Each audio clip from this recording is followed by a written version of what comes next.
Welcome back to the trail with Mushy the Cowboy Cook. Just got back from Goldston, North Carolina at the Old Fashioned Day. Had a great time. Got there before sunup. Got set up. Started the fire. Got coffee on. Made some biscuits and sausage. And then we did a Cowboy chili. And that's what this video is about. Making our Cowboy chili. And then also talking about our cook set, how we're able to adjust the temperature over the fire, and what all that entails. So let's get into the video. All right, let's talk about our fire set.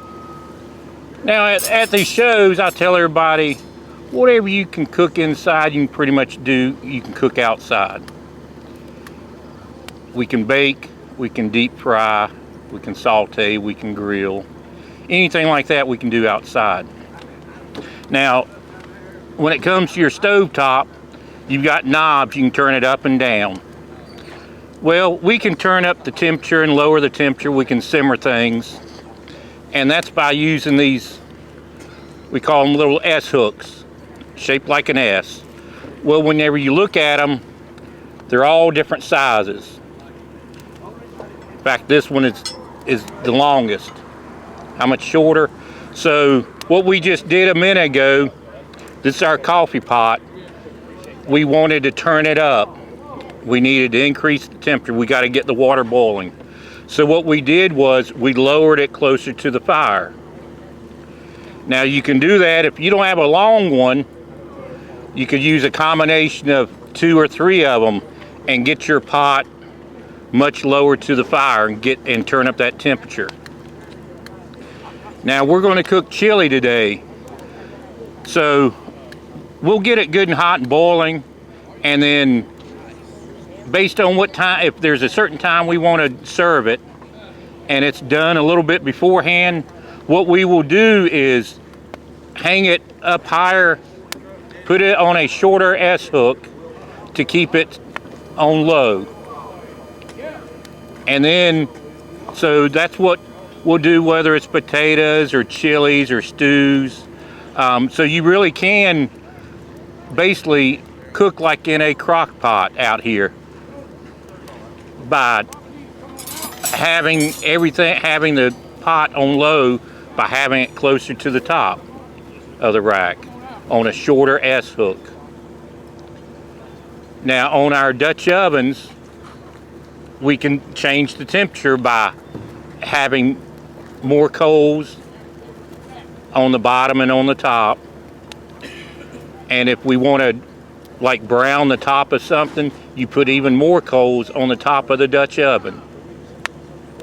So like I've told everybody, and everybody comes through, we're basically cooking like we are inside. We can change the temperature we're cooking with without even changing the fire or adding wood or anything.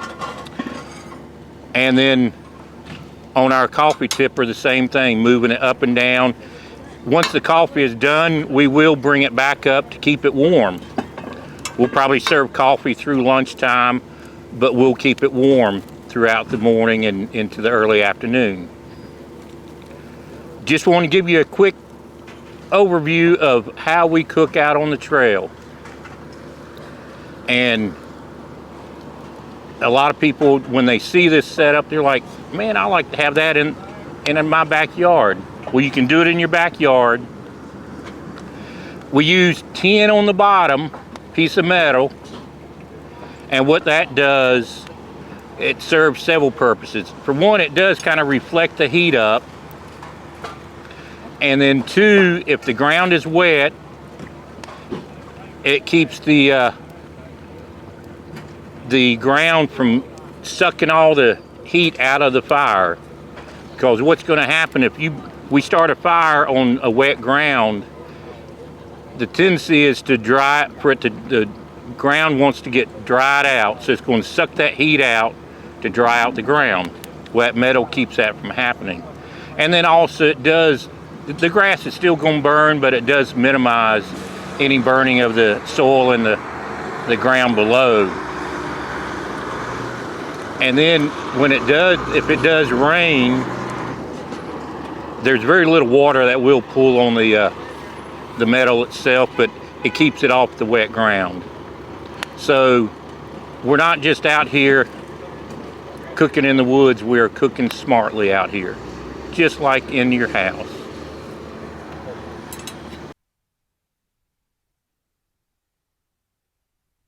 Like I said earlier, we're going to do a Cowboy chili for lunch. I've got MosE here.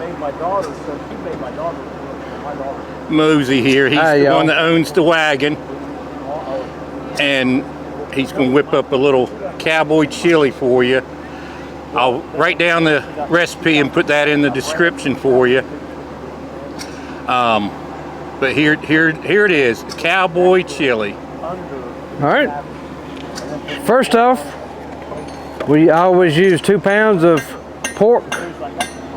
ground pork hamburger. And then I also put in a pound of regular hamburger. And then I always like putting Polish sausage in mine. It all depends on what you like, your taste, and how many beans you want in yours, and however you want to do it. This is just the way I like it. And that's what I always tell everybody when I'm doing a recipe is, if you like a certain bean, or if you like mushrooms, or you don't like a certain type of meat, put the meat in that you like. Exactly. You're going to be eating it. Yeah, we're not the ones eating it. That's right. So I kind of tell everybody it's more like a guide. Exactly. Also, on a video recently, I was talking about know who you're feeding. Like if you kind of watch the salt and the spiciness and the heat, because some people don't like it. Exactly. Maybe put that to the side, let them put it on afterwards. Yeah, that's what I try to do. I try to make my chili, I try not to put anything in it until I check it at the last. If it's got no heat to it at all, I'll put just a touch. And if somebody wants some more hotter, I got plenty of stuff here that they can make it hotter. Right, it's just like when we cook beans, we don't put onions in it. We'll have it on the side if you want some onions on your beans. Right, you can do it. Exactly. Well, now we got all the meat in here, or some of the meat. I'm gonna put it on the fire, let it kind of brown up a little bit and chop it up a little bit. Then we'll come back for the Polish sausage, and we'll start putting beans and all other kind of concoction in it. All right. Next week, so he wants to do a little bit of maintenance this week on the big truck. What y'all going up there for? Just to get away. Oh, okay. Just to get away.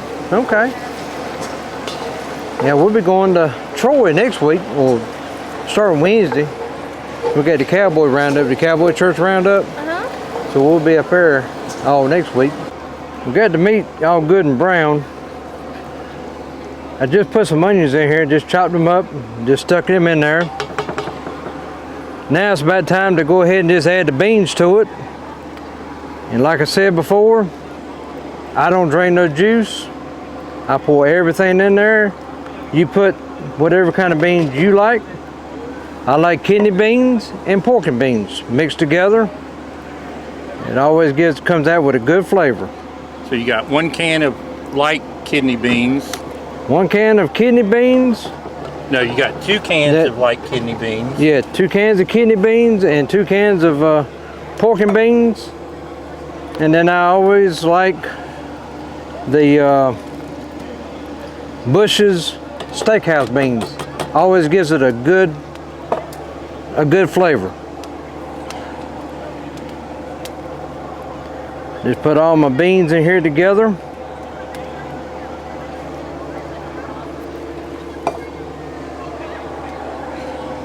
One can of the Bush's beans.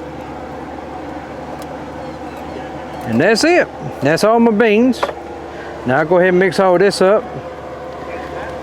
And then I'll go with some tomato paste and some fire roasted tomatoes. That'll be mixed up good enough. Diced tomatoes, fire roasted.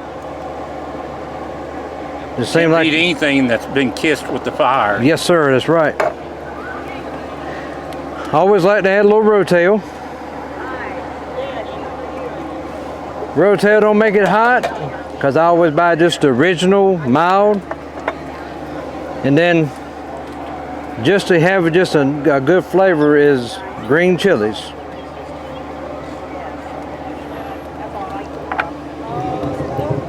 And then you always gotta have tomato paste. What you cooking up over here? I got Cowboy chili.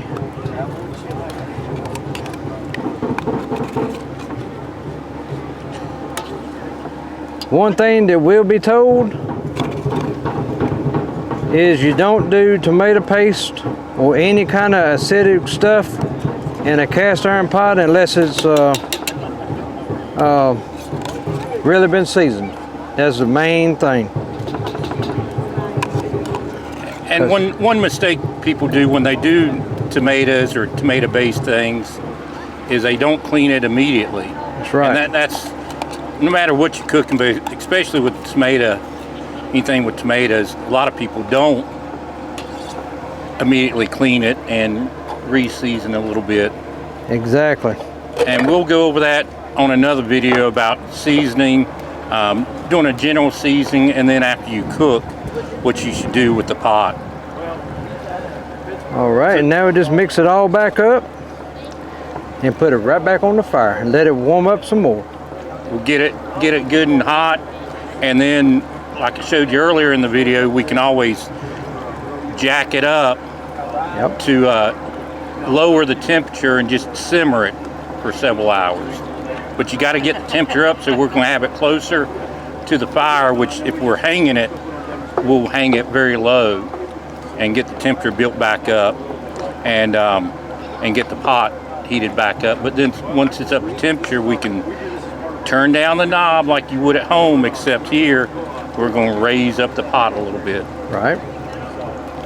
So we'll come back in a little while when it's done, and may take a little peek at it in the meantime. But that's it, MosE, isn't it? On putting it together, pretty simple. Yeah, it's pretty simple. Of course, I got a few more ingredients I like to put in mine. A little bit of seasoning here and there. Well, I do some Worcestershire sauce. Okay. And put some mustard in there, and that kind of gives it a little flavor. But I always like to bring it back to a boil after I put my beans in, and then I'll add some other juices to it. And then close to the end, we'll add some Polish sausage to it. Just kind of give it a good kick over the top. Right. All right. Now we'll carry this back to the fire and let it heat up.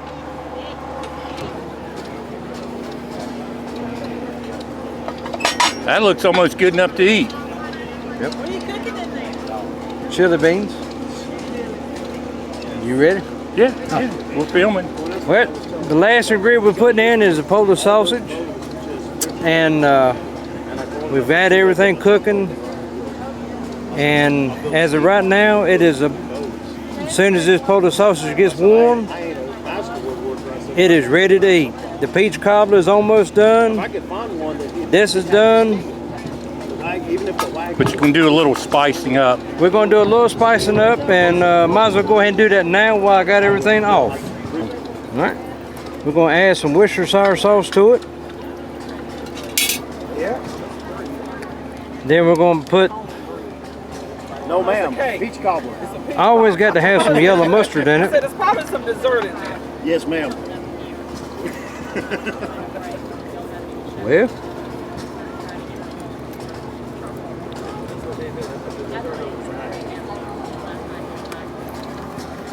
Couple of 3-4 dollops of mustard. Yeah. And then I use smoked paprika.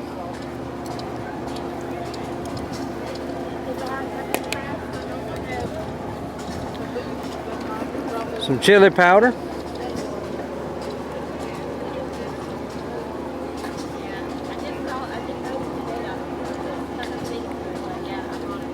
Nothing too heavy. And then the last little bit is just a little bit of what I use, Kent Rollins original seasoning.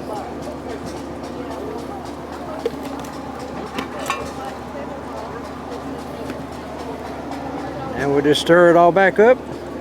Let it come back to a boil. And it'll be ready to eat. And sometimes, like I've told you at some shows, if we're feeding cowboys, we have to feed them at a certain time. So we can always raise up the pot and just keep it on a light simmer if we get it ready ahead of time. We'd rather have it ready early than late. Okay, folks. We finally got the chili done.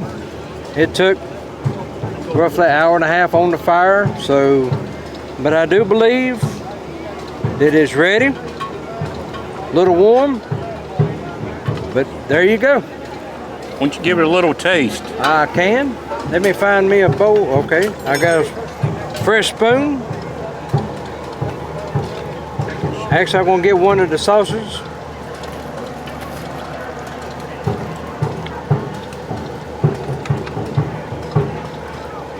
Perfect. That'll eat.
Well, I hope you enjoyed that video of MosE making the cowboy chili. It was very good. Everyone seemed to enjoy it. We had just a little bit left that someone took home to eat later. We even had a scratch-made biscuit left over from breakfast that I put in my bowl and put some chili over it, and that was good too. Also, hope you learned a little bit about how we cook on our cook set and how we are able to adjust the temperature on what we're cooking by raising and lowering the pots. If you like videos like this, please, if you haven't already, hit the subscribe button, share it with a friend, a family, anybody. Like it, ring the bell, and Mushy the Cowboy Cook. We'll see you down the trail.